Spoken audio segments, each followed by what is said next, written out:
Hey guys, in this video I'm going to show you how to fix Snapchat not working in your iPhone in iOS 17. So if the Snapchat is not working in your iPhone and if it keeps crashing and you want to fix this problem, then watch this video until the end. I'm going to show you how you can fix this issue in your iPhone if the Snapchat is not working.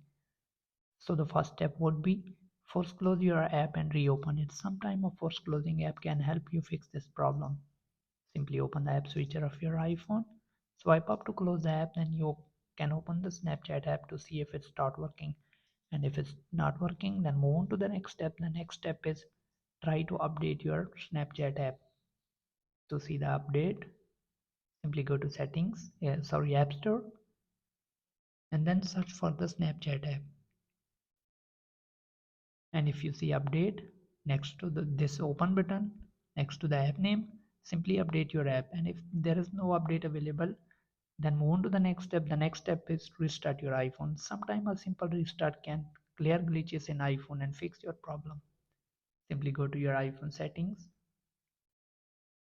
click on general, scroll down, and here you will see shutdown button. Simply click on it and shut down your iPhone, then wait like 15 seconds, then turn your iPhone on again and open the Snapchat to see if it start working. And if it's still not working, then move on to the next step. The next step is update your iPhone. So make sure that you're running the latest iOS version on your iPhone. Sometimes a software update can cause the problem.